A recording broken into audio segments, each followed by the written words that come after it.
Now, both storms are now on the Caribbean satellite. Here is Fred moving over Cuba, and now tropical depression number 7 right here, coming into, again, one satellite image. As a matter of fact, if you go to the Gulf of Mexico satellite, this section of Fred is showing up on it.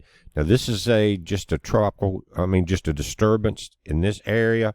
We'll kind of keep an eye on it, but right now we've got Fred, Tropical Depression 7, which will become Grace. Again, now that it is Tropical Depression 7, more than likely it will get that name. But again, what we saw this morning, and you can see in the afternoon images, the very center of circulation was in front of the storm clouds. They had blown back behind it. It was pretty much a dry center. But like I said, and you can see it in this video, guys. And let me pull this up just a little. Now, right there, you got the dry center, but it's moving west. They said it would be moving west, northwest, but it's pretty much maintained this west movement. Now, look over the Florida Peninsula. This is how it's been all summer. You get some fronts moving in.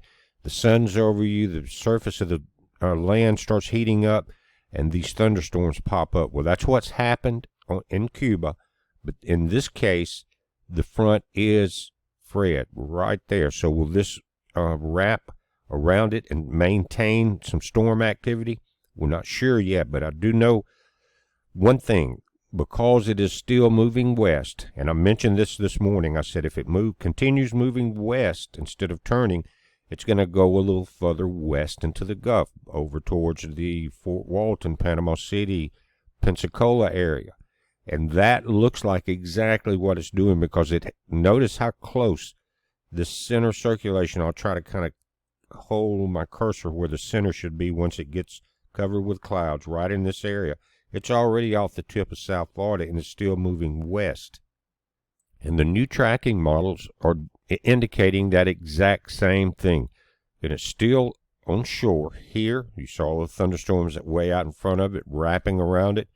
And it's showing that it is going to make that turn to the northwest. But notice it is now missing the central area of the Florida Panhandle around the Apalachicola area. Now it's going to come in somewhere, according to this model, and this is if it does not continue to move west.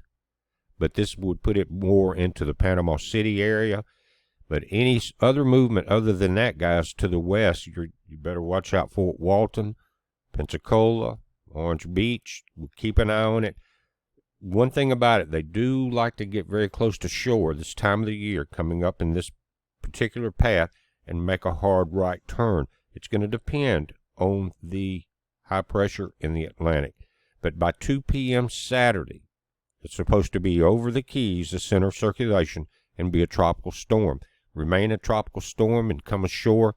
2 p.m. Monday would be the center circulation there. So Monday morning, it's already going to be impacting the land area. Now, one thing about it that's a positive,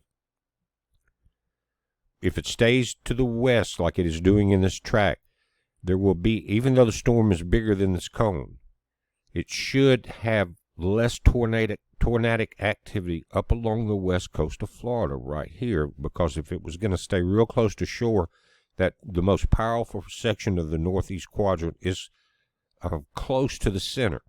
It's not out as far as the tropical storm winds go, but the fastest winds and the most active in a tornado are closer to the center. You may still get some tornadic activity, but a lot of the activity will remain offshore until it gets here. As far as the most intense tropical storm winds that are maintaining the highest velocity, and with the front that's setting on shore on the southeastern U.S., the tornadoes could become a problem. Now, it remains to this track that will help it, but it's going to continue. It will strengthen the storm more because it will have less interaction with the west coast of Florida, and with that intensity, it's going to bring more tornadoes into the right side of the storm, right through the, again, Apalachicola area and into Alabama and Georgia. That's going to be the strongest side, northeast quadrant. Now, this is Tropical Depression 7, soon to become Grace. You have got its sustained winds now are 39 miles an hour. It was 35 earlier. It's predicted to be very quickly, this afternoon or tonight, become a tropical storm. It has done the same thing that Fred has done. Remember the track this morning. This thing was going to, as far as the center, was going to cut up the east coast. But now it's tracking this way. And look at where the center of the cone is, guys. Right back into the Gulf across the Keys. Now, if you look at Puerto Rico and then this area going back into the smaller islands, you've got tropical storm watches up. That's going to change by tomorrow or late tonight. You're going to start seeing tropical storm warnings go up along this area. Notice that it's going to impact the Dominican Republic and Haiti at about the same location that Fred did. And it looks like it's going to track very close to the same pattern. Now, notice Fred is on shore just under this section where they're talking about Grace will be at 2 p.m. Wednesday. And it's keeping Grace offshore. But it was also showing that earlier with Fred. So what I'm saying is it looks like everything's drifting to the west just a little bit. So everyone, Panhandle, Mobile, South Mississippi, Alabama, possibly Louisiana, keep an eye on the storm. Now, the tracking from Fox 13 at Sky Tower down in Florida is showing the same westward drift. Now, it's not impacting this point off the central panhandle. It's coming more towards, again, Fort Walton, Panama City area. And now, at impact, it's risen. It was showing at about 50 miles an hour. Now, it's back up to 60. And that, I think, has everything to do with it's going to stay over open land more. It won't be interacting right along the coast of Florida because that would keep 1 foot in the water, 1 on land, and that really inhibits strengthening. One thing about it, you guys in Florida may get somewhat of a break, again, from the highest winds near the center of circulation. Now, sometimes between now and tomorrow, Saturday at 2 p.m., and this would more than likely be Eastern time, then you're going to see this thing strengthen back into a tropical storm. Then you can see the location, Sunday 2 a.m., 40-mile-an-hour storm. Sunday 2 p.m., 45 miles an hour. Monday 2 a.m. Now, again, nighttime storm, guys, coming in. This is just after midnight, 50 miles an hour. And you're going to be feeling all of the tropical storm force winds all across the panhandle, all the way possibly into Mobile Bay, that area. Then as it comes ashore, and as it is ashore, it's at 60. So it could have possibly gotten maybe to 65 or so, because once it comes ashore, it immediately starts slowing down.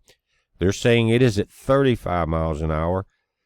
It's moving west at 12 miles an hour. By this time, it was supposed to be moving, or this morning, they were saying west-northwest, but it was tracking due west then, and it still is now. 10, 13 on your millibars of pressure. But I wanted to come in and give you an update on this. The same situation on Sky Tower applies to our second storm, which will become Tropical Storm Grace. But we're watching it, guys. It's about to get real in South Florida. Pay attention. It's a heads up. Be safe.